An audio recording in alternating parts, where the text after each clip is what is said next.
I'm not even sure where to start. I know. The mission. Always remember, God created us for this time and for this place. If we learn this faith, if we live this faith, if we share this faith, what will the next 100 years look like? Join the mission. I'm sorry I've been away for a while. I had some family responsibilities that I had to take care of. I think everything is good now. I think we're back on schedule and videos should start coming out on a weekly basis again. Special thanks to all of you, especially the patrons who stuck with me even though I wasn't producing many videos. I can't tell you how much that means to me. Thank you all very much for all that you do. Now, I know a lot has happened in the past few months, and I've got a lot of catching up to do.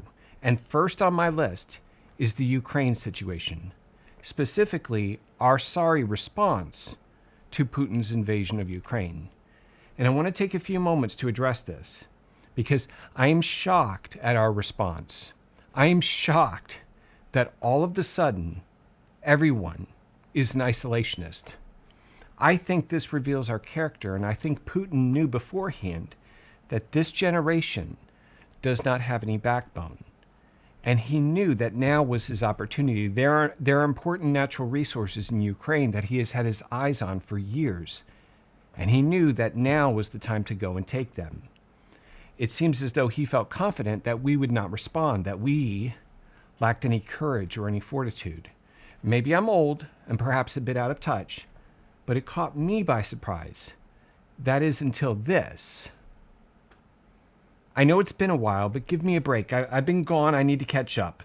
So let me explain. That slap was very revealing about who we are as a people, because I expected people to be outraged at Chris Rock for what he said. But as you know, there was not much criticism towards him. Now, he crossed the line, but most people just shrugged it off. It's just free speech. He has the right to say whatever he wants, to stand up in front of you and mock your sick wife. That's freedom of speech. Now, Will Smith, on the other hand, he was violent. And as he explained the next day in his public apology, violence in all of its forms is poisonous and destructive. There's no place for violence in a world of love and kindness. So you see what happened here? Freedom of speech is always and in every case good, while violence in all of its forms is always bad. Even when you're violent against zombies or alien invaders or maybe even Russians. Oh, for you younger viewers, this is how we used to, back in the old days, we used to watch a movie before Skynet. But anyways, do you know when freedom of speech is good? It's good when the person speaking is saying good things. But in order to say good things, you have to have something good inside, because you can't give what you don't have. When Chris Rock opens his mouth, what comes out? So why do we put that on TV and then we're surprised when he says something stupid? In 1942, the Supreme Court defined a legal term called fighting words. Those are words that you might say that would instigate a fight. In 1989, they clarified the term, saying that fighting words were a direct personal insult or an invitation to exchange fisticuffs. That sounds, to me anyways, like what Chris Rock did.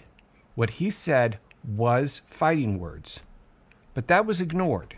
The focus was not on his words, but on the fighting that they instigated. Because according to Will Smith, violence in all of its forms is bad. But according to these, when good guys are fighting bad guys, fighting is good. But just forget about that. Those are just movies. In real life, fighting is always bad. If there's a problem, we can fix it by throwing money at it. And so that's what we did. We sent money and weapons to Ukraine. It's as if our foreign policy was written by John Lennon and Jeff Bezos. But back to my point. Based on this moral system, the world must sit back and watch while a little country is being invaded. If you speak up or if you ask questions about the accusations of war crimes and mass graves, then you must be a neocon, just like the Bushes and you just want to invade Iraq and make money off of oil contracts and Halliburton. Ukraine is so far away anyways. What do civilized people do? We don't go to war. That's evil.